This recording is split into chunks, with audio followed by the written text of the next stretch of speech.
Hi hello students, welcome to our channel. ఈరోజు ఈ వీడియోలో మనం intermediate first year chapter 2 relations and functions ఈ చాప్టర్లో ఉన్న multiple choice question number 1, 2, 3, 4 and 5 గురించి నేర్చుకుంటున్నాం. మీకు నెక్స్ట్ క్వశ్చన్ నెంబర్ 6 to 10 వరకు పార్ట్ 2 వీడియోలో ఉంటాయి. సో ఈ వీడియో లాస్ట్లో డిస్ప్లే అవుతుంది, ఒకసారి చెక్ చేయండి. సో నెక్స్ట్ ఈ చాప్టర్ లో ఉన్న మీకు all exercises videos, example videos and ఈ చాప్టర్ ఇంట్రడక్షన్ వీడియోస్ ఈ వీడియో లాస్ట్ లో మీకు ప్లేలిస్ట్ డిస్ప్లే అవుతుంది, చెక్ చేసుకోవచ్చు. సో క్వశ్చన్ నెంబర్ 1 చూడండి. If 2x + 1 y/2 = 3, then the values of x and y are. So ఇక్కడ మనము x అండ్ y వాల్యూస్ ఏంటివి అనేది ఫైండ్ అవుట్ చేయాలి. సో ఇక్కడ ఇచ్చిన 4 ఆప్షన్స్ లో ఏంటిది కరెక్ట్ అనేది, ఎగ్జాక్ట్ ఆన్సర్ అనేది మనం చెప్పాలి. సో దీనికి సొల్యూషన్ చూడండి. సో 2x + 1 y/2 3, ఇక్కడ మనకి 2 వాల్యూస్ ఇచ్చారు. ఈ 2 వాల్యూస్ ని మనము ఈక్వల్ చేసుకుందాము. అంటే 2x + 1 అనేది 3కి ఈక్వల్ అవుతుంది. y/2 వచ్చేసరికి మనకి నెక్స్ట్ ఈ సెకండ్ 3కి ఈక్వల్ అవుతుంది. సో అంటే మనము ఇలా ఈక్వల్ చేసుకుంటున్నాము.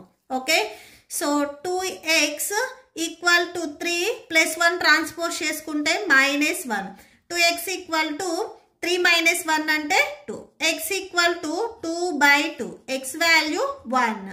ఓకే, సో నెక్స్ట్ y = ఇక్కడ మీకు 2 అనేది డినామినేటర్ లో ఉంది, ఇది ట్రాన్స్పోజ్ చేసుకుంటే మల్టిప్లికేషన్ లోకి వెళ్తుంది. సో అంటే 3 × 2 అవుతుంది. y = 6. సో మనం ఫైండ్ అవుట్ చేయాల్సింది కూడా ఇదే. x value 1 and y value 6. So ఇక్కడ ఉన్న ఆప్షన్స్ లో మనకి ఆప్షన్ 1 వచ్చేసరికి కరెక్ట్ అవుతుంది. ఓకే, సో ఈ ఫస్ట్ వన్ కి కరెక్ట్ ఆప్షన్ వచ్చేసరికి ఆప్షన్ 1. నెక్స్ట్ సెకండ్ చూడండి. A అండ్ B 2 సెట్స్ ఇచ్చారు. అయితే మనం A × B ఏమొస్తుంది అనేది చూడాలి. ఓకే, సో అంటే A అండ్ B లో ఉన్న ఈచ్ అండ్ ఎవ్రీ ఎలిమెంట్ ని మనం ఇక్కడ పేర్ చేసుకుంటాము. ఫస్ట్ 1 తో ఈ 2 ఎలిమెంట్స్ ని పేర్ చేసుకుందాము. 1, A 1, B. Next 2, A 2, B. Next 3 తో పేర్ చేయండి. 3, A 3, B. ఓకే, సో ఇక్కడ ఉన్న ఆప్షన్స్ లో ఎక్కడుంది అనేది చూడండి. 1A 1B 2A 2B 3A 3B. So options లో ఆప్షన్ 3 వచ్చేసరికి మనకి కరెక్ట్ అవుతుంది. ఓకే, సో ఇక్కడ రాసుకోండి ఆప్షన్ 3.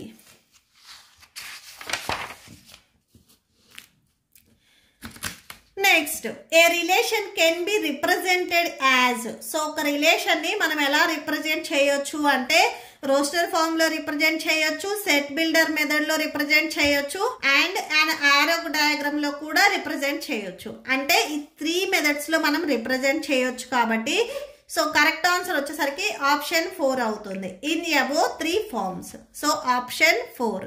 సో ఇవి ఆల్రెడీ మనము ఎక్సర్సైజ్ ప్రాబ్లమ్స్ లో చూపించాము. ఓకే, నెక్స్ట్ ఫోర్త్ వన్ చూడండి. If A = set of 1, 2, 3, 4 and a relation R from A to A is defined by R = set of x, y such that y = 2x, then codomain of R. So మనకి given question లో ఏదైతే ఇస్తున్నారో set, ఆ set మనకి codomain అవుతుంది. Domain అంటే మనం దీంట్లో సబ్స్టిట్యూట్ చేసి ఫైండ్ అవుట్ చేసుకుంటాము. కోడొమైన్ అంటే క్వశ్చన్ లో ఏదైతే ఇస్తున్నారో సో అదే మనకి కోడొమైన్ అవుతుంది. అంటే సెట్ ఆఫ్ 1, 2, 3, 4 వచ్చేసరికి మనకి కోడొమైన్ అవుతాయి. ఇది ఆప్షన్స్ లో ఆప్షన్ 2 దగ్గర ఉంది. So option 2 is correct. Next fifth one చూడండి. If f of x = mod x/x then f of 0. అంటే x ప్లేస్ లో ఇక్కడ మనకి 0 ఉంది. x వాల్యూ 0 అయినట్లయితే సో దీనికి చూడండి f of x = mod x/x. అంటే ఇక్కడ మనం f of 0 ఫైండ్ అవుట్ చేయాలి. x ప్లేస్ లో 0, mod 0/0. mod 0 వాల్యూ 0, 0/0 అంటే మనకి సో 0/0 అంటే మనము డిఫైన్ చేయలేము. సో ఆప్షన్స్ లో వచ్చేసరికి మనకి ఆప్షన్ 3 అవుతుంది. So option 3 is correct. Okay, so that's it. మీకు ఈ వీడియో నచ్చితే ప్లీజ్ లైక్ చేయండి, మీ ఫ్రెండ్స్కి షేర్ చేయండి అండ్ మన ఛానల్ని సబ్స్క్రైబ్ చేసుకోండి. ఇప్పుడు మీకు ఈ వీడియో లాస్ట్లో పార్ట్ 2 వీడియో డిస్ప్లే అవుతుంది, చెక్ చేసుకోవచ్చు. Thank you and thanks for watching.